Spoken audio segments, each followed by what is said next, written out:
Bonjour à tous, enchantée. Merci Noémie pour l'introduction. Je lance officiellement cybersécurité, perception d'une CTO, mélange des genres, dédoublement de personnalité. On a trois excellents speakers pour nous aider à répondre à cette question si il y a une réponse, une unique réponse. Rapidement, donc je me présente, Aurore, CTO et cofondatrice de Paddock. On construit, on opère et on sécurise des infrastructures cloud. Aujourd'hui, l'idée, c'est d'animer cette table ronde. On a bien entendu préparé tout un fil conducteur. L'objectif, c'est de répondre à vos questions, de répondre à vos questions sans bullshit. Pour poser vos questions, deux manières de faire. La première, c'est de poser des questions dans l'onglet Q&A. Alors, je ne sais jamais s'il est là ou là, donc je vais mettre les deux bras comme ça, puis vous choisissez le doigt qui fonctionne. Il y a un onglet Q&A. N'hésitez pas à poser des questions. Posez-les dans cet onglet-là, ça va permettre aux autres de voter sur vos questions. Et donc, à la fin, selon le temps qui nous reste, ça permettra de prioriser les bonnes questions. On va partir pour d'abord 40 minutes de table ronde. Historisez vos questions dans l'onglet Q&A. On aura 20 minutes d'échange où justement, moi, je prendrai vos questions et je questionnerai nos speakers. Je serai votre voix. Mais si vous voulez poser les questions de vive voix, n'hésitez pas à ce moment-là à lever la main et puis je vous ferai venir sur scène pour poser votre question. Mais je vais d'abord vous demander d'accueillir nos trois speakers, donc Arwa, Vincent et Christophe, qui vont me rejoindre sur scène bientôt. Et comme il n'y aura pas de problème technique, je ne serai pas obligée de faire une blague pour vous occuper le temps qu'ils arrivent. Voilà, ils sont tous les trois là. Merci déjà beaucoup de prendre le temps de venir partager toutes vos expériences aujourd'hui. Ça va être top. Je vais vous laisser vous présenter et puis honneur aux dames. Donc Arwa, je vais te laisser commencer. Super, merci beaucoup. Donc, je m'appelle Arwa Dili, je suis experte en cybersécurité. J'ai le plaisir de travailler avec des dizaines de CTO sur la cybersécurité de leur structure, mais aussi en termes de RSE. Je travaille sur tout ce qui est sensibilisation des mineurs à la cybersécurité et au cyberharcèlement. Top, merci Arwa. Christophe, je te laisse enchaîner. Oui, bonjour à tous, merci Aurore.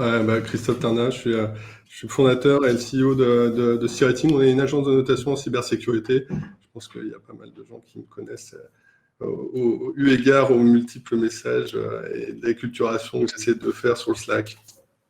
Je suis ravi d'être avec vous. Je pense qu'effectivement, si on faisait une stat des personnes les plus actives sur le Slack Tech Rocks, tu serais dans la pole position, à mon avis.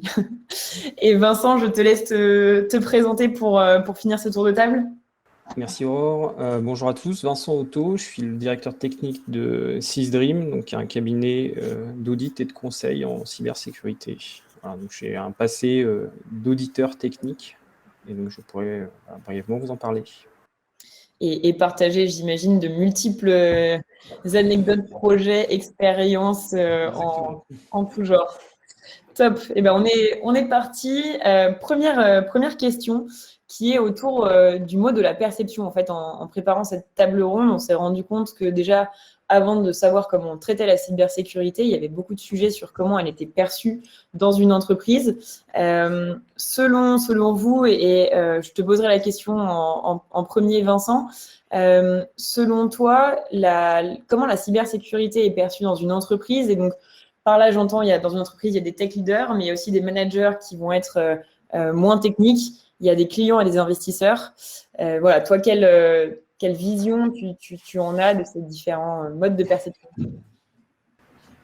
D'abord, c'est vrai que la cybersécurité, souvent, c'est un sujet qui est assez mal traité, en fait, dans les entreprises. On fait souvent référence à un centre de coûts qui complexifie les projets, qui complexifie les relations au sein des équipes, en particulier puisque voilà, ça met en évidence parfois soit des problèmes d'organisation ou soit des problèmes essentiellement, trop souvent techniques. Et donc, c'est un peu ce qu'on reçoit comme retour régulier. C'est un centre de coûts, ça génère des travaux supplémentaires et c'est rarement vu comme un élément différenciant, en particulier dans les business orientés produits, puisqu'il existe voilà, un certain nombre de qualifications de produits et services qui sont, à mon sens, des éléments qui peuvent vraiment différencier sur le marché. Ok, très, très clair, merci beaucoup. Tu parlais effectivement c'est un frein, un driver de problème. Arwa, toi, tu nous racontais que de temps en temps, ça peut être vu plutôt comme un driver de business. Alors, je mets des guillemets sur de temps en temps. Peut-être que tu as la conviction que c'est tout le temps. Est-ce que tu peux nous en dire un peu plus? Oui, tout à fait, parce que voilà, c'est une question centrale pour les CEO. Donc, du coup, par rapport au fait que lorsque les CTO vont leur parler qu'il faut budgéter la cybersécurité, ils leur disent, en fait, ce qu'on va dépenser en termes d'argent et en termes de temps, est-ce que, du coup, qu'est-ce qu'on met devant ça en termes de leads? Est-ce que ça va nous permettre de gagner plus de leads? Quel est l'impact sur les leads, sur le closing? Est-ce que de faire de la cybersécurité, ça va nous permettre de plus closer? Est-ce que ça va nous permettre de réduire en fait le temps qu'on passe en due diligence? Et ça, j'observe de plus en plus avec du coup les gens avec qui je travaille au jour le jour, que c'est un vrai sujet. Par exemple, de cas dont on a parlé en préparant, c'est que j'ai passé 1h30 avec un CTO de 18h à 19h30 pour que puisse répondre en urgence à un questionnaire cybersécurité de 100 questions. Donc, du coup, il avait pré-mâché, on a fait toutes les réponses ensemble pour que ça puisse tenir dans les délais, parce que c'était vraiment un point bloquant pour lui. Et il a pu l'envoyer et ils ont pu commencer en fait de travailler avec la structure. Donc, du coup, ça devient de plus en plus important de se pencher sur ça, rien que pour réduire le temps de due diligence et bien sûr pour gagner des deals. Ok, c'est clair. Christophe, est-ce que tu partages l'avis d'Arwa et Vincent sur cette perception qui est plutôt négative finalement? Oui, mais en fait, je pense que c'est pas si négatif que ça. Après, effectivement, la cybersécurité reste un sujet complexe. Je pense que, et ça va rejoindre ce que Vincent et Arwa disaient, c'est qu'il y a deux façons de percevoir la cybersécurité. J'ai un peu envie de dire ça comme ça. Une première qui est plus celle du commun des mortels. On vise plus de la conformité en essayant de formaliser des dispositifs qu'on a mis en place pour répondre aux attentes des différentes parties prenantes et essayer d'amener de la confiance. En fait, c'est une grande partie des activités sécurité dans les sociétés. Et puis, on a une deuxième vision qui est plus tech, qui est plus orientée sur l'efficacité, à construire, à maintenir, à essayer d'améliorer des dispositifs pour limiter les risques. Et on parle plus souvent de process, d'architecture, d'organisation. Et ces deux visions un peu... je vais dire séparées, ce n'est pas le bon terme, mais on voit en tout cas que dans les années à venir, il va falloir faire très attention à ce que ces deux visions de la cybersécurité ne s'éloignent pas trop, histoire que ce qu'on décrit dans nos processus commerciaux ne soit pas tellement différent de ce qui est en réalité appliqué. Je pense que c'est un des enjeux. C'est très intéressant ce que tu dis. Effectivement, on voit qu'en tant que tech leader, ce que vous dites aussi, c'est qu'en tant que tech leader, on a deux casquettes sécurité, finalement, une casquette sécurité technique et une casquette sécurité contractuelle, j'ai presque envie de dire. Et on arrive sur un deuxième sujet qui est le rôle notamment du CTO sur les sujets de cybersécurité. Finalement, c'est quelqu'un qui doit peut-être s'assurer que ces deux pans restent proches et partent pas sur des horizons très différents. Christophe, je vais te continuer à te laisser la parole. Selon toi, du coup, ce serait quoi pour toi la bonne manière de faire pour un CTO de traiter ces sujets-là? J'imagine qu'il y a un sujet de priorisation peut-être au début pour démarrer. Voilà. Comment tu t'y prendrais? Comment tu nous conseillerais de nous y prendre? En fait, avant de parler de priorisation, j'ai l'impression qu'il y a souvent un sujet de complexité. C'est-à-dire que peu importe la perception et l'angle qu'on prend pour voir la cybersécurité, assez vite on arrive à de la complexité parce qu'il y a du vocabulaire, il y a des concepts qui ne sont pas forcément admis par tout le monde. Et donc, il faut effectivement, dans un premier temps, c'est peut-être aussi le rôle du tech leader, mais je pense que ce n'est pas que vis-à-vis de la sécurité, ça peut être vu aussi sur d'autres disciplines technologiques, c'est d'essayer d'amener un peu de simplicité, un peu de vulgarisation pour que tout le monde comprenne et qu'on essaye d'amener du sens dans cet alignement. Je pense que c'est le premier sujet. Après, effectivement, il y a plein d'intérêts et de sujets de priorisation qui peuvent rentrer en ligne de compte, qui sont souvent en fonction des parties prenantes, mais je pense que ça vient dans un deuxième temps. Ok. Vincent, c'est quoi ton sentiment par rapport à cela? En fait, moi, j'ai plutôt vu ça dans deux aspects différents dans mon métier, puisque j'ai un passé évidemment du coup d'auditeur, et donc sur la brique contrôle essentiellement, que ce soit sur des pentests, des tests d'intrusion, des audits de configuration, d'architecture, etc., etc.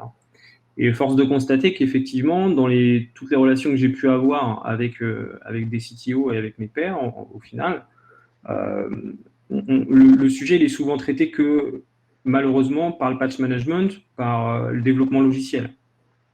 C'est-à-dire j'ai ma liste à l'après-vert des patchs à installer, j'ai le patch Tuesday, voilà, je déploie mes patchs, je déploie mes fixes sur mes applications.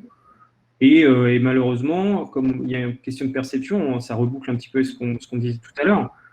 L'audit est souvent vécu comme une sanction, quelque part, puisqu'on est là pour contrôler la bonne sécurité du système ou des systèmes.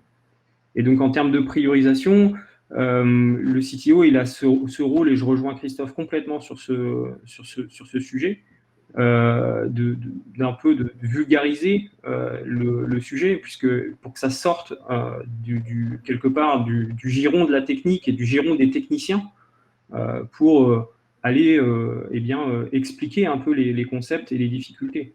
Un des points, par exemple, que j'ai pu noter très régulièrement, c'est que les organisations aujourd'hui font de l'analyse de risque, par exemple, alors du IBIOS ou sur d'autres méthodes, évidemment. Mais les résultats de ces analyses de risque ne sont pas partagés. C'est-à-dire que vous avez les scénarios de menace, vous avez tous ces éléments-là qui sont bien identifiés. Par contre, personne dans l'entreprise, hormis les techs, et encore pas tous, n'a cette visibilité et du coup n'est pas à même de comprendre ces difficultés. Okay, donc de ce que je comprends, de ce que tu dis, il y a deux sujets. Il y a un sujet d'être toujours en réaction, plutôt finalement qu'en prévention, et un sujet d'évangélisation en interne finalement, en tout cas d'en faire un sujet qui est un sujet d'entreprise et finalement pas un sujet d'un groupe de personnes de la SSI ou de l'équipe technique selon l'organisation.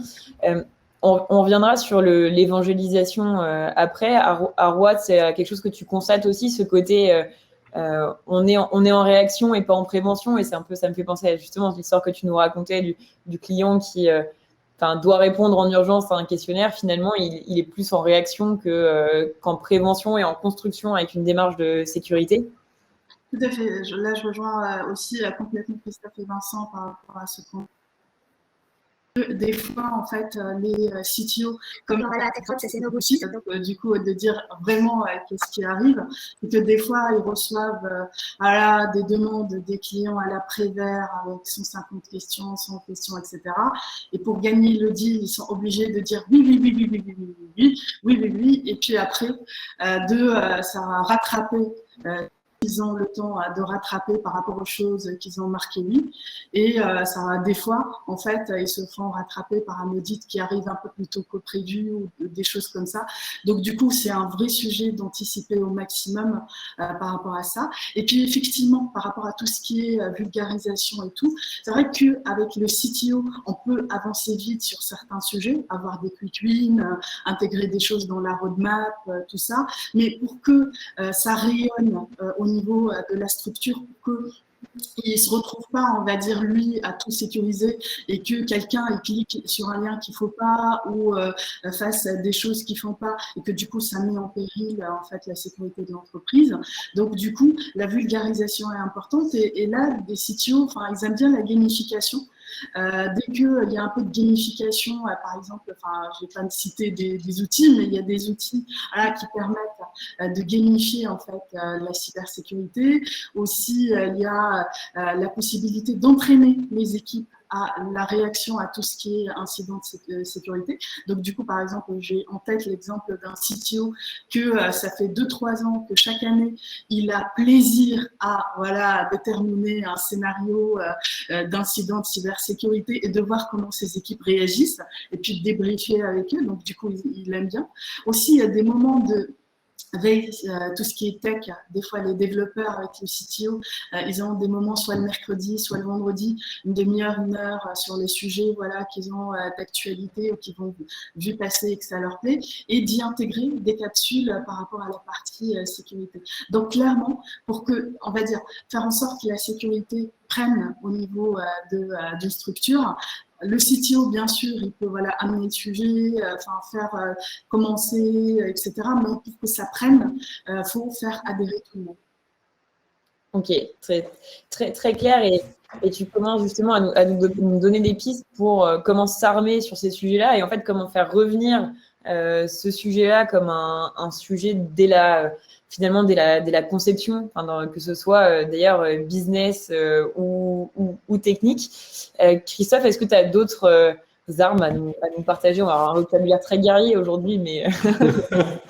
Ouais, c'est assez le vocabulaire qui est utilisé en cybersécurité, alors que c'est une discipline comme une autre, et finalement c'est peut-être un peu ce qui manque aujourd'hui à la cybersécurité, c'est que c'est pas forcément une discipline de management comme peuvent l'être la finance, la tech ou d'autres disciplines. Donc effectivement, mieux s'armer, c'est avoir des moyens d'abord et avant tout. Et pour avoir des moyens, il faut parler avec les autres et pas forcément qu'avec les gens qui font de la sécurité, parce que entre eux, c'est pas eux qui ont des budgets, par exemple. Et pour ça, faut aussi adopter les codes des autres disciplines de management. Il faut accepter de se faire benchmarker par rapport à ce que font les concurrents. Il faut accepter d'ouvrir un peu ce qu'on fait et se mettre peut-être un peu à risque, mais dans une volonté bienveillante, je pense que tout le monde a y gagné à essayer de faire en sorte que tout le monde comprenne, accepte et voit où l'entreprise doit aller en matière de cybersécurité. Ça, je pense que c'est un des points importants, c'est d'avoir des moyens. Deuxième élément qui me semble important également, c'est pas focaliser uniquement la sécurité sur ce qu'on développe. On a une certaine tendance en tant que CTO à vouloir faire de la sécurité sur l'appli qu'on développe, à mettre en place tout un tas de dispositifs, mettre des reverse proxy, mettre des audits de code automatisés dans les chaînes de CI/CD, ce genre de choses. Alors que bien souvent, quand on se place du point de vue de l'attaquant, c'est hyper compliqué d'attaquer quelque chose qui est spécifique à une entreprise. Autant attaquer quelque chose qui est largement déployé. Et qu'est-ce qu'il y a de plus largement déployé? Microsoft, Windows, les lecteurs de PDF, les lecteurs de mail, ce genre de choses. Et donc, les attaquants attaquent les postes de travail. Et à partir du moment où un poste de travail est compromis, il utilise les accès légitimes de ce poste de travail pour accéder au système d'information. Donc, si j'attaque le poste de Aurore Malherbe, CTO de Paddock, je vais avoir tous les accès d'Aurore Malherbe sur son système d'information et je pense que tu peux faire pas mal de choses. Et donc, faut essayer aussi d'intégrer dans la réflexion que… aux hackers qui nous regardent. Oui, ils n'auront pas besoin de moi pour avoir cette idée, je pense, mais faut aussi élargir le sujet qui n'est pas que la brique technologique sécurité qui est nécessaire de mettre dans le développement de l'application. Et puis le dernier point, je pense que ce qui est important, mais je pense que Arwa a commencé à en parler, il faut amener de l'émulation. Je pense que sur tous les sujets, je pense qu'un des maîtres mots du CTO, c'est amener de l'émulation dans les équipes pour essayer de faire en sorte que tout le monde aille dans le même sens. La sécurité est un sujet qui n'est pas à part, il rentre dans la même dynamique et donc il faut essayer effectivement d'amener de l'émulation pour essayer d'embarquer le plus de gens possible, sachant qu'en matière de sécurité, on arrive vite à la conclusion, ouais, mais c'est quand même assez contraignant. Ouais. Se laver les dents, c'est aussi assez contraignant tous les matins. C'est pas faux, et on le fait tous. Voilà. C'est intéressant ce que tu dis, tes deux premiers points, m'évoquent deux choses. Tu parles de discipline de management. Enfin, justement, tu dis que la sécurité n'est pas encore une discipline de management. C'est par rapport c'est en opposition au fait que ce soit souvent une personne ou une petite équipe un peu isolée, un peu comme on va dire, un village de Gaulois qui résiste encore et toujours à l'envahisseur de la visibilité, entre guillemets, ou est-ce que je me trompe en disant ça? Non, c'est vrai que c'est souvent le cas. En fait, c'est le ressenti que j'ai, c'est que c'est quelque chose qui est un domaine d'expertise. Voilà, c'est un domaine d'expertise assez souvent géré par des experts. Et en fait, si je fais un parallèle avec ce qu'on vit avec le Covid, c'est un peu comme si tous les matins, on parlait avec les professeurs à plume, qui nous parlent dans un langage qu'on ne comprend pas et qui essayent de faire appliquer à la population des conditions de restriction. Voilà. Je pense qu'on en est à peu près à ce niveau-là et que peut-être que la santé est une discipline de management pour notre gouvernement. Je ne suis pas certain qu'en matière de sécurité, on en soit encore là. Ok, très clair. Merci pour l'image. Je pense que c'est assez parlant. Vincent, est-ce que tu rejoins ce constat-là, toi qui as vu justement plein d'entreprises différentes, etc., ce côté un peu noyau d'experts, pas forcément toujours apte à faire entendre sa voix finalement? En fait, c'est même pas une caricature en fait. Hein. On est vraiment dans ces problématiques. Je dirais qu'un des pièges dans lesquels on tombe assez souvent, que ce soit le CTO ou même le RSSI, le responsable de la sécurité des systèmes d'information, c'est qu'on tombe dans le piège d'incarner la sécurité ou d'incarner la cybersécurité au sein de l'organisation. Et donc, on devient la caution, le fusible, et on incarne la discipline, quelque part, et on déresponsabilise, a priori, c'est quelque chose que j'ai pu constater assez souvent au sein des organisations, on déresponsabilise, en fait, l'organisation de sa propre cybersécurité, puisque, quelque part, on est tranquille, c'est le CTO qui gère, c'est le RSSI qui gère, c'est son domaine, il a un budget pour ça, et puis voilà, advienne que pourra. Donc ça, c'est vraiment un piège dans lequel il ne faut pas tomber. Voilà. Et pour ne pas tomber dans ce piège, justement, il faut désiloter, enfin, je ne sais même pas si le verbe existe, mais désiloter le concept et l'utilisation de la cyber au sein de l'organisation. Moi, il y a un point qui me frappe assez régulièrement et que Christophe a noté, par exemple, cette semaine via un de ses partages. C'est quelque part les métiers de la tech, nos métiers souffrent d'amnésie. On est amnésique régulièrement. On a l'impression qu'il y a des resets qui sont faits très souvent, mais de tout en fait. J'en veux pour preuve, par exemple, les vulnérabilités historiques, par exemple des pings de la mort, ping of death, qui existaient dans les années 90 sur IPv4, qui sont revenus en IPv6, je pense, dans les années 2000 et qui sont réapparus l'année dernière. Voilà, donc on a une amnésie globale, donc un manque de mémoire opérationnelle, quelque part, autour des sujets de la cyber qu'on redécouvre régulièrement. Et en parallèle et en face de ça, on se retrouve dans des situations où, vu que les sujets sont souvent méconnus ou traités que techniquement, en face, vous avez des solutions techniques toutes faites qui sont censées, quelque part, vous régler tous les problèmes de cyber. Et donc, voilà, on se retrouve avec des formules magiques et des incantations lors de l'installation des antivirus. On n'en est pas loin. Et ça, c'est une vraie difficulté puisque faut se faire sortir, en fait, quelque part, la cybersécurité du giron des techniciens. Alors, c'est à la fois très clair et à la fois, je me dis, ok, comment, j'ai pas de manches, mais j'ai envie de me retrousser les manches là, parce que c'est compliqué.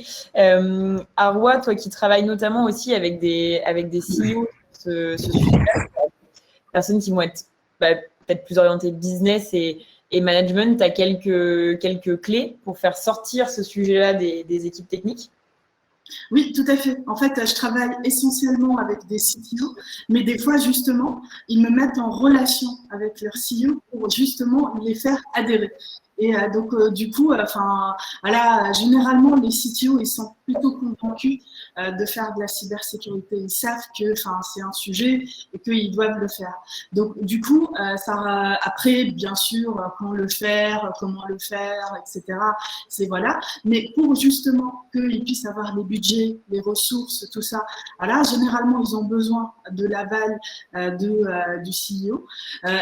Donc, du coup, là, par rapport à ça, ce qui marche plutôt bien avec les CEO, c'est de les projeter. Donc, de les projeter dans des futurs deals, les projeter dans des futurs due diligence et de leur raconter ce qui est arrivé à d'autres structures de taille comparable. Il y a encore aussi un sujet par rapport au CTO, c'est que lorsqu'ils veulent faire adhérer leurs développeurs à la sécurité, ce qui aide pas mal, c'est le côté automatisation. C'est-à-dire que en fait, les développeurs, surtout, ceux qui, voilà, la cybersécurité, ils l'ont pas encore vu ni de près ni de loin, ni d'Adam ni d'Ève. Enfin, vraiment, ils connaissent le mot cybersécurité et puis là. Donc, du coup, cela, par rapport à la partie cybersécurité, l'automatisation est plutôt intéressante parce que du coup, en fait, les résultats, ils sont là dès qu'ils tournent sur GitHub ou GitLab ou sur Bitbucket. En fait, au niveau des marketplaces, par exemple, de Bitbucket, il y a pas mal d'outils qui permettent de faire des analyses de sécurité de manière automatisée. Pareil pour lorsqu'on veut intégrer de la cybersécurité dans le pipeline de développement, au niveau de GitHub avec GitHub Action ou au niveau de GitLab. Enfin, il y a certes, et ça, en fait, lorsque les développeurs, donc les équipes des CTO, commencent à faire de l'automatisation, en fait, voilà, c'est plus quelque chose d'abstrait, de qu'est-ce que c'est, etc. Parce que des fois, vraiment, ils ne savent pas quoi mettre derrière. Donc, du coup, ça peut aider, voilà, à commencer quelque part pour faire adhérer les équipes de développement. Et de façon générale, les équipes non-tech, telles que les équipes marketing, qui ont un peu tendance à accéder à la prod pour faire des démos à leurs clients ou à ce type de choses. Donc, du coup, par rapport à eux, il y a aussi de la sensibilisation et généralement, ils le font comme ça, vraiment de bonne foi. Et lorsqu'on commence à leur expliquer les choses, là, ils adaptent, création d'un environnement démo avec des data pour la démo, des choses comme ça. Donc, du coup, les gens, les équipes dev, lorsqu'on commence par l'automatisation, ça aide. Et les équipes non-tech, faut leur parler plus, les faire adhérer, les contenus de sensibilisation, etc. Franchement, ça marche plutôt bien, mais bien sûr, ça prend du temps. Et ça prend de l'implication, etc. Et surtout, top management. C'est-à-dire que du coup, les CTO, les CEO, tout ça, il faut vraiment qu'ils donnent l'exemple et que ça donne envie aux autres d'adhérer. C'est intéressant ce que tu dis. Je vais faire un parallèle avec ce que disait Vincent juste avant, mais avant, je vais faire une petite page publicité. Je ne sais toujours pas où est le chat, mais posez vos questions dans le chat. C'est important. Il n'y a pas de questions tabou. Au pire, nos invités décideront de ne pas y répondre, mais ne vous bridez pas. Voilà, il n'y a pas de… Bref, fin de la page de pub. C'est intéressant ce que tu dis parce que ce que Vincent nous disait, c'est qu'en fait, les équipes sécurité, elles incarnent la sécurité et donc en fait, elles ont la responsabilité de la sécurité. En fait, toi, ce que tu nous dis, c'est qu'en utilisant des outils d'automatisation qu'on a souvent eu d'ailleurs l'habitude d'utiliser pour plutôt de la qualité logicielle que de la sécurité logicielle, ça permet de remettre la responsabilité au niveau du développeur et dans ces cas-là, les équipes sécurité peuvent finalement arriver plus en position d'expertise et d'énébleur qu'en position de je suis à tout prix responsable de la sécurité finalement. C'est ça, c'est-à-dire que simplifier le plus ce travail-là et le présenter de manière agréable, de manière positive, de manière, c'est quelque chose qui va vous aider. En plus, vous savez bien que c'est une compétence qu'il faut avoir de toute façon.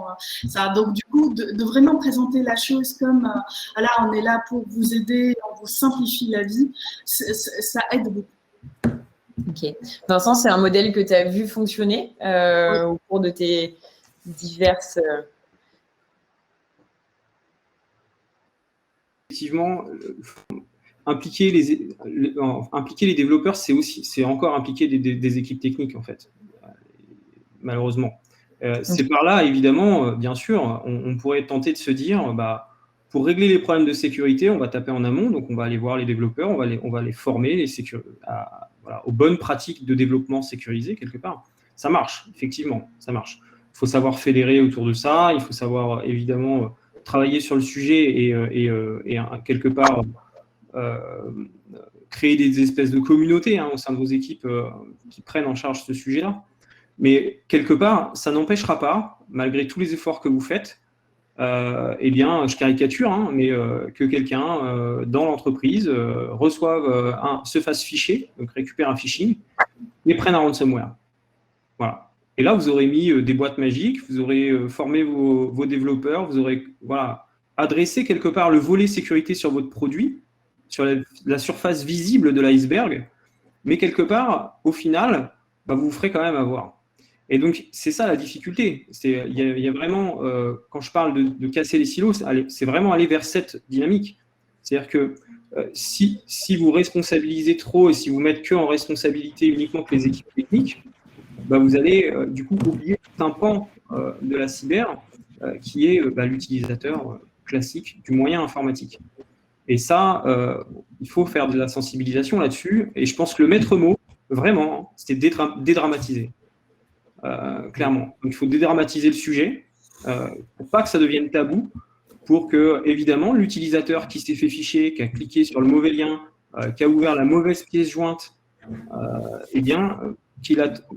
on n'ait pas besoin d'avoir des systèmes d'alarme pour le détecter, mais que naturellement, l'utilisateur remonte l'information. Donc, quelque part, d'avoir des vigies, en fait, quelque part. Et ça, c'est un vrai enjeu parce que malgré tous les moyens techniques et toutes les mesures de sécurité que vous pouvez mettre en place, que ce soit des EDR, des antivirus, machin, il existe tellement de solutions aujourd'hui que avec évidemment tous les bullshit words qui existent, possibles et imaginables, vous ne serez pas à l'abri de ce risque-là. Et ce risque-là, il n'y a que l'humain qui peut le traiter. Et ça, c'est complètement, Sarah, quelque chose à adresser avec justement les équipes non-tech dont je parlais. C'est-à-dire que les équipes tech, on leur simplifie le travail. Et les équipes non-tech, du coup, j'ai donné l'exemple de marketing, on peut donner l'exemple des achats ou les exemples de gens qui peuvent initier des virements, ce type de choses. Donc, du coup, par rapport à eux, des tests de phishing réguliers, des contenus de sensibilisation axés sur leurs usages, c'est franchement très, très, très utile. Le risque humain et commencer est un des premiers risques en cybersécurité. C'est intéressant parce qu'effectivement, il y a ce côté évangélisation et quelque chose qu'on retrouvait beaucoup à l'initiative du DevOps, c'était le post-mortem blameless. De se dire, il y a eu un incident en prod, in fine, c'est peut-être toi, développeur, toi, opérationnel, qui l'a provoqué, mais on s'en fiche. En fait, c'est pas ça la question. C'est de savoir qu'est-ce qui aurait pu t'empêcher de le faire, que ce soit une formation. Et en fait, ce que vous dites, c'est que c'est une philosophie peut-être qu'on n'a pas encore appliquée à la sécurité, qui fait que c'est un sujet qui est perçu comme tabou, comme dangereux, comme entre guillemets punitif, et qui permet peut-être pas d'avancer dans ce sens-là. On est sur des sujets qui sont finalement très humains, très communication. Christophe, toi, est-ce que tu as des tips aussi à nous partager pour justement faire adhérer toute l'entreprise à un projet de sécurité et notamment avant de se faire pirater, en fait, avant que ça nous ait coûté quelques milliers ou quelques millions et que là, le budget ait été débloqué et donc que ce soit plus facile. C'est pas très simple dans notre culture. Hein. On aime bien rencontrer le mur pour réagir. Et effectivement, c'est pas simple. Je pense qu'effectivement, la communication, et on en a parlé tout à l'heure de la vulgarisation, sont des points importants. Je pense aussi que en tant que tech leader, il faut aussi qu'on puisse se remettre en cause et gagner en maturité sur ces sujets, notamment en essayant de faire le lien avec nos sujets de tous les jours. Je suis assez frappé quand je rencontre des sociétés de voir à quel point certaines ne connaissent pas leur système d'information, à quel point certaines sociétés ne savent pas comment est administré leur système d'information. je fais des généralités, mais si je prends des exemples concrets, dans ma vie passée, j'ai fait pas mal de réponses sur incidents, c'est-à-dire que j'intervenais pour aider les entreprises à traiter les incidents de sécurité qui se passaient. Et quand on arrive dans des sociétés et qu'il y a 1500 administrateurs de domaine pour 1000 personnes à la DSI, on se pose quelques questions. Quand on demande au DSI, monsieur, vos accès Internet, comment ça se passe dans votre groupe mondial? C'est très simple, on a 3 accès à Internet à travers le monde. Et puis quand on vient le voir 2 semaines après en lui disant on en a trouvé 150, voilà, ça fait partie de la sécurité, même si c'est un sujet très tech à la base, c'est de savoir de quoi on parle et comment est utilisé notre système d'information. Je pense que je pense que c'est la même chose quand on met en place des systèmes de monitoring sur nos développements tech. Quand on peut faire du monitoring de la sécurité, tout le marché nous oriente vers de l'intelligence artificielle, machin qui va détecter en automatique toutes les brèches de sécurité. Interrogeons-nous sur comment on utilise notre système d'information, comment on l'administre, et puis se rendre compte que finalement, tel accès administrateur à telle appli à 3 heures du mat depuis l'Allemagne, alors qu'on n'a personne en Allemagne, ça pose problème. Et ça nous coûtera beaucoup moins d'argent. Donc voilà, pour essayer de synthétiser mon propos, c'est essayer de faire le lien avec nos sujets de tous les jours, et avant tout la sécurité, si ça reste du bon sens, c'est de l'hygiène, comme l'ANSSI le rappelle assez souvent. Essayons effectivement de mieux connaître, au mieux on connaît notre système d'information, au mieux on connaît comment il est utilisé, et au mieux on sera sécurisé. Vraiment, il n'y a pas de boîte magique, comme le dit Vincent, et c'est pas en installant tel ou tel outil qu'on va résoudre le problème de sécurité, mais c'est surtout en connaissant son système. En ouvrant les yeux finalement, en se disant ok, je lève le tapis, j'enlève tout ce que j'avais mis sous le tapis, et puis je m'y confronte, et puis je continue. On va bientôt passer aux questions du public. Moi, j'ai une dernière question à vous poser avant, et puis je vais te la poser à toi d'abord, Christophe. Comment faire de la veille sécurité? Alors, nous, on est beaucoup à suivre le channel TechRox. Du coup, toi, comment tu fais? Qu'est-ce que tu suis? Qu'est-ce que tu nous conseilles? De suivre le channel TechRox. C'est une bonne source d'information. Après, au-delà des sources, parce que je pense que des sources, il y en a des centaines, et tout le monde pourra s'attacher à trouver les bonnes sources.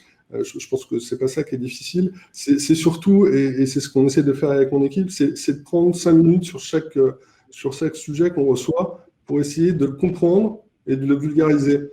Et en faisant ça, on essaie de le rendre le plus accessible possible aux autres. Et si on peut participer à la culturation de la communauté tech avec ces sujets de sécurité, c'est ce qui nous semble le plus important. Voilà, on n'a pas d'autres enjeux ni d'autres intérêts que d'essayer de faire en sorte que la communauté tech française soit plus sécurisée qu'elle ne l'était hier. Ok, très clair. Arwa, est-ce que tu as un tips rapidement à nous donner sur ce sujet? Oui, bien sûr. Donc, du coup, par rapport à ça, pareil, le channel TechRox, évidemment. Mais aussi, comme la cybersécurité n'est pas uniquement une question d'outils, parce que c'est pas uniquement en mettant en place des outils, en étant dans un cloud, ça dit sécurisé qu'on est forcément tout sécurisé. Donc, qu'il y a la partie sensibilisation, etc. Je dirais que, bien sûr, il y a plusieurs sources de données par rapport à la cybersécurité, mais je trouve que la plus importante, c'est de sensibiliser en interne. Dès que, en fait, on insiste sur la sensibilisation, les gens d'eux-mêmes vont vouloir devenir plus curieux par rapport à ces sujets-là. Donc, du coup, je dirais de miser les efforts sur, sensibiliser les gens en interne pour allier et la partie produit-outil et la partie humaine. Ok. Vincent, le mot de la fin sur ce sujet? Oui, en 2 mots. Je plus-sois fortement ce que vient de dire Christophe concernant la connaissance de son système d'information, parce que je l'ai beaucoup trop vu. C'est aussi un objectif de veille, en fait, quelque part, parce que le sujet de la cyber, il est vaste. Il est trop vaste. Parce que, quelque part, les métiers de la cybersécurité, c'est pas un métier, c'est des métiers. C'est comme si vous demandiez à quelqu'un de faire de la veille sur le milieu du bâtiment, par exemple. Voilà, c'est tout simplement infaisable, puisque voilà, c'est des métiers. Et donc, je rejoins ce que disait Christophe à l'instant. sur la connaissance. Si vous connaissez bien vos systèmes, vous connaissez bien vos actifs, vous êtes en capacité du coup de cibler votre veille sécuritaire quelque part. Et c'est là où je pense qu'est la clé, puisque on ne peut pas tous suivre Christophe tous les jours sur ses publications. Ok, merci Vincent. On commence avec les questions, avec une question de Nicolas. Comment convaincre d'adresser les potentiels problèmes de sécurité sans être anxiogène? Vincent, je te propose de commencer. Tu as été le premier à nous parler de dédramatiser. Je pense que ça rejoint un peu cette question-là. Est-ce que tu as des conseils à nous donner? Alors, en fait, ça rejoint le côté anxiogène, un peu le marketing de la peur dont on parle souvent, et je vois qu'il y a aussi dans une autre question. C'est effectivement, moi, quand j'ai à le faire, et quand on a à le faire pour nos clients parfois, le but, c'est vraiment, comme je disais tout à l'heure, dédramatiser, donc de parler du quotidien. Si vous faites il y a pas mal de publications qui ont été faites là-dessus. Il y a des vidéos qui ont été faites explicatives de différents grands groupes français qui sont, à mon sens, très bien faites, puisqu'elles parlent du sujet de la cyber, mais pas par l'aspect technique, par l'aspect risque et avec humour. Bon, pour le coup, ça passe ou ça passe pas, mais bon, c'est un moyen d'aborder le sujet quelque part. Et de contextualiser le message. Si vous abordez ce sujet-là, il faut forcément contextualiser par rapport à votre cas d'usage à vous, à votre secteur d'activité et la sensibilité quelque part qu'on pourrait avoir en culture d'entreprise. Voilà, vous avez parfois différentes manières d'aborder le sujet et dans différentes structures. Et donc, voilà, je pense que le maître mot, c'est dédramatiser avec humour et contextualiser surtout. À Roy, tu fais ce que tu me disais en introduction, un vrai travail aussi de formation à même un plus jeune âge. Alors, c'est du travail sûrement plus long terme, mais est-ce que c'est pas aussi une manière d'adresser le sujet sans que ce soit anxiogène, mais que ce soit abordé comme un risque connu, que ce soit dans l'entreprise ou pas d'ailleurs?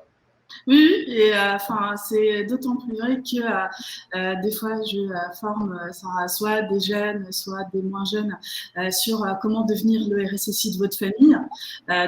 Du coup, soit voilà des jeunes de 16-17 ans, et je trouve ça très amusant parce que voilà, ça les responsabilise, ou alors voilà des gens, des parents ou des choses comme ça. Et du coup, en fait, il y a même des bons pour lesquels j'ai travaillé, et du coup je fais ça à destination de leurs salariés pour que justement pour eux ils ont trouvé ça comme un ricochet entre la partie du coup vie privée, et que du coup ils se sont dit si dans la sphère privée ils vont être amenés à faire plus attention par rapport à leurs données, la donnée de la famille, donc du coup ça va dépendre sur du coup les usages professionnels. Ok, merci beaucoup. Petite question, recommanderiez-vous une course technique académique de l'ANSSI pour la sensibilisation en entreprise? Et Christophe, tu étais le premier à prononcer le mot ANSSI tout à l'heure, donc je vais te dédier pas te dédier, je vais te demander de répondre à cette question. La réponse est 1000 fois oui, et je vais aller un tout petit peu plus loin. Dans les multiples questionnaires que vous recevez de vos clients pour apprécier le niveau de sécurité de votre entreprise, le jour où vous répondrez que 95% de vos employés ont suivi la formation, la sensibilisation de l'ANSSI, vous avez marqué 500 points. Donc faites-le. Non mais vraiment, c'est un indicateur tout bête, mais qui est ravageur. Est-ce que pour peut-être ceux qui d'entre nous ne la connaissent pas, tu peux la décrire en... Oui, c'est un MOOC qui est fait par l'ANSSI depuis quelques années, là, qui vient d'être mis à jour début juillet, et qui aborde de façon ludique, je trouve, tous les sujets de comment bien se comporter en matière de sécurité vis-à-vis de son système d'information, qui informe les gens qui les suivent, ces sensibilisations des risques. Parce qu'effectivement, nous, un phishing, on sait ce que c'est. Pour le commun des mortels, c'est peut-être un peu incohérent. J'ajuste le terme en anglais, et si on le traduit en français, hameçonnage, je pense que ça ne parle pas forcément à quelqu'un. Donc voilà, c'est essayer finalement de sensibiliser. Je vais caricatural et reprendre l'exemple du Covid, mais ça ressemble au spot de pub du Covid. Donc voilà, on est dans la sensibilisation et effectivement, c'est quelque chose d'important parce que tous les dispositifs de sécurité qu'on pourra mettre en place n'empêcheront pas une personne, par exemple, de cliquer sur une pièce jointe et de se faire pirater son poste de travail. Et globalement, c'est 95% des actes de piratage, donc c'est important. Ok, c'est très clair.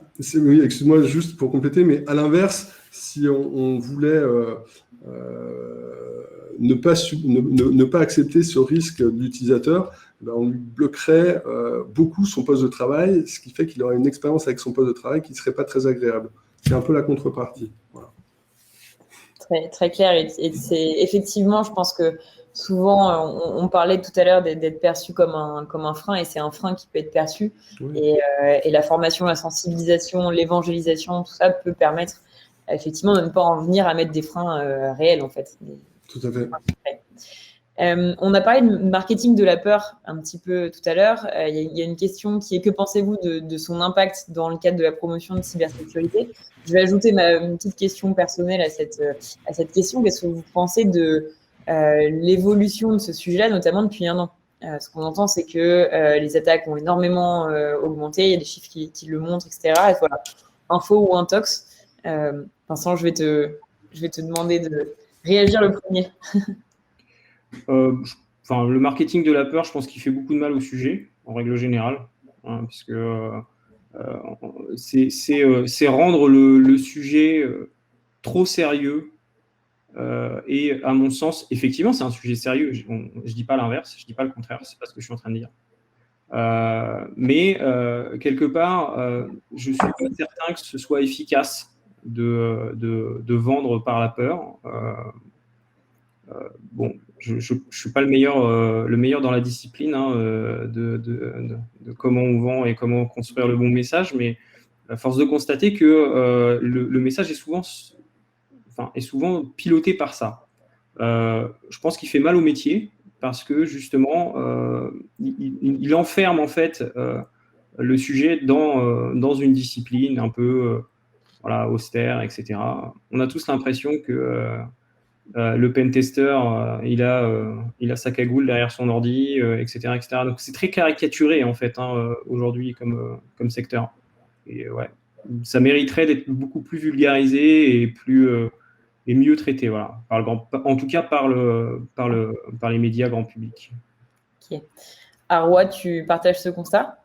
Ah oui, complètement, Vincent. C'est bien qu'il parle des médias grand public parce qu'effectivement, ça manque de capsules qui parlent de la cybersécurité au niveau des médias grand public.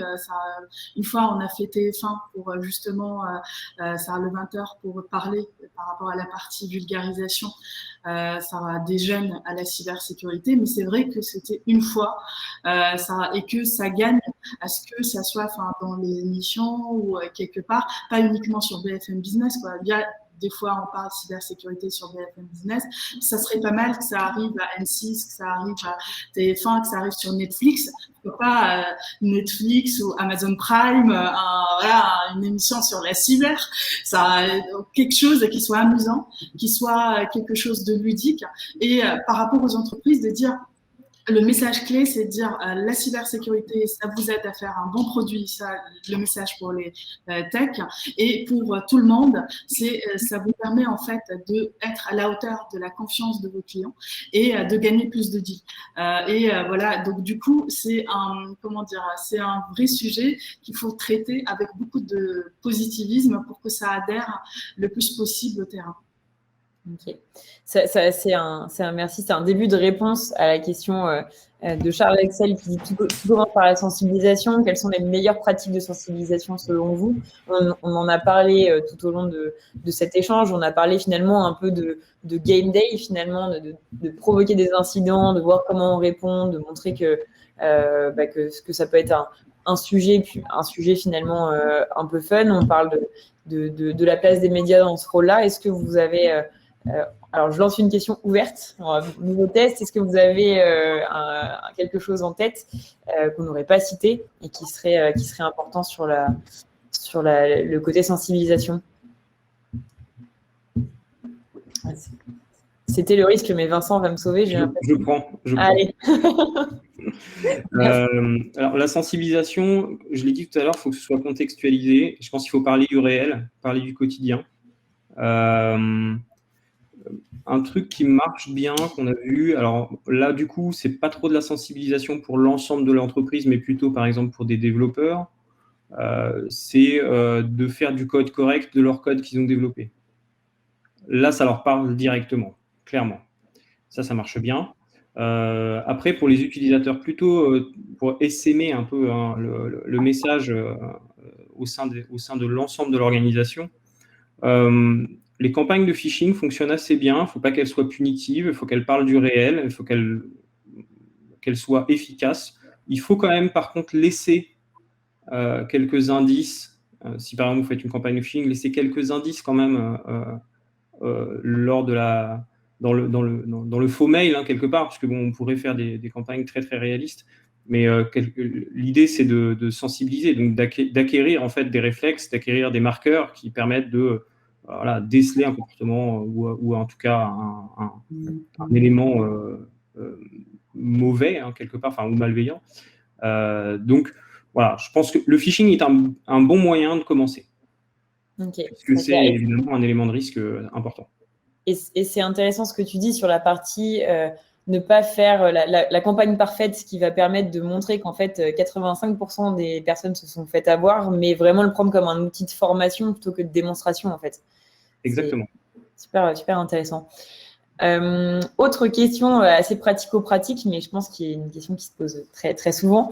Comment inciter du personnel très occupé à suivre le MOOC Annecy qui est un peu long? Arwa, est-ce que tu aurais des pistes sur ce sujet? Oui. Alors, l'idée, c'est pas de le faire d'une traite. L'idée, c'est de ritualiser en fait les moments. Ça peut, par exemple, au sein d'une équipe, de prendre une demi-heure par semaine, une demi-heure toutes les 2 semaines, et que tous, du coup, on le regarde en même temps, que une personne prenne le lead. Enfin, il y a des façons c'est du contenu très utile. Et donc, du coup, c'est pas mal pour que tout le monde puisse partager un moment, que ça soit un moment partagé, que s'ils ont des questions, ils peuvent se les poser entre eux, tout ça, que ça se fasse par des capsules assez régulières en équipe pour pouvoir le faire. Donc, du coup, c'est une des façons, en tout cas, pour ma part, c'est une façon qui marche plus. Ok, c'est intéressant. On revient, Vincent, tu l'as évoqué très très rapidement tout à l'heure, les communautés internes. C'est en faire un sujet commun pour tout le monde. On a une. Je vais juste pour compléter la réponse d'Aurore, si tu permets, Aurore, pour illustrer ce que je disais tout à l'heure sur la perception duale de la sécurité. Si on prend ce sujet de niveau de sensibilisation des collaborateurs, on pourrait avoir 2 façons de voir la chose. On pourrait avoir envie de pirater un peu cet indicateur et de faire en sorte que la personne qui ne veut pas suivre le MOOC Annecy, au lieu de suivre les 3 heures de MOOC, il n'en suit qu'une demi-heure et on le compte comme s'il avait fait toute la séance de sensibilisation. C'est la partie un peu, j'embellis un peu la mariée et je peux donner une vision, une belle vision de ma société. Et puis, à l'inverse, il y a l'aspect efficacité qui fait qu'effectivement, ce cas en particulier fait que ça ne rentre pas vraiment dans les clous et qu'on préférerait que le collaborateur suive en intégralité sa formation. Et on se retrouve un peu dans le titre de cet atelier, c'est-à-dire le CTO ou le CISO dans cette perspective, où c'est qu'il se situe, où c'est qu'il faut qu'il aille, et c'est pas tous les jours simple. Et en fait, le boulot de CISO, principalement, c'est quand même ça. Donc, il prend plein de coups sur la tête, mais de temps en temps, il faut aussi un peu l'aider pour lui ouvrir un peu le chemin. Et s'il n'a pas 100% sur ses séances de sensibilisation, c'est pas la fin du monde. Voilà. Ok, très clair. Il y a une question sur les places du directeur sécurité info et du responsable technique SI. Ce que je vous propose, c'est de passer cette question et de la personne qui l'a posée, qu'elle n'hésite pas à vous la poser dans l'espace de networking après, parce que peut-être qu'il y aura besoin aussi de plus comprendre quelles sont les différences entre les deux postes pour avoir une réponse qui est pertinente. Donc, je vous invite à rejoindre nos speakers après l'événement. Il y a une question de Philippe qui diffère un peu de sujet, qui dit que l'environnement de travail, finalement, elle dépend souvent de parties tierces, notamment de logiciels tierces qui ne se mettent pas à niveau. Comment on fait pour travailler avec des gens qui ne veulent pas se mettre à niveau? Moi, j'ai une réponse, mais elle est peut-être un peu trop directe. Donc, Christophe, je te laisse. Effectivement, dans la question, Adobe est cité, je ne suis pas certain que la problématique, ce soit l'impossibilité de mettre à jour une application Adobe. Bon, il y a la version sécurité comment dirais-je? C'est pas par l'obscurantisme, c'est par l'obsolescence, c'est de ne pas mettre à jour. Et en fait, bon nombre d'attaques, quand on utilise par exemple des versions d'Acrobat Reader très vieilles, ne fonctionnent plus. C'est une stratégie. Dans certains groupes, ça peut marcher. Mais, après, il faut faire avec ce qu'on a. C'est-à-dire que quand on est une belle start-up toute jeune, avec des bons moyens et de belles technologies, c'est assez facile de déployer des mises à jour. Quand on est un grand groupe, qu'on a 100 000 postes de travail et qu'on a une capacité de déploiement de 500 postes par jour, il faut choisir ses combats, quoi. Donc, ça fait partie du sujet. Après, effectivement, la bonne pratique reste de mettre à jour ces logiciels. Il faut avoir, je dirais, une certaine flexibilité sur ce sujet-là. Ce n'est pas parce qu'on n'a pas de toute dernière version qu'on a forcément entreprise à risque. Et à l'inverse, effectivement, je pense que voilà, ça rejoint un peu le sujet d'hygiène générale. On peut éviter de se laver les dents une fois par semaine, mais autant que faire se peut, essayons de le faire régulièrement, quoi. Ok, merci. Arwa et Vincent, je vous laisserai développer sur les tables rondes sur ce sujet-là, parce qu'on me souffle dans l'oreillette qu'il est 13h et qu'il faut se dépêcher. Mais je vais quand même poser une dernière question. Vous avez peut-être remarqué que j'ai zappé la première question, qui est: est-ce qu'il y a un service de cybersécurité doit être internalisé le plus possible? Vincent, je vais te poser la question autrement, et je pense que tu sais où je vais en venir, mais que penses-tu de l'assurance cyber? Donc en fait, finalement, le pendant de l'internalisation.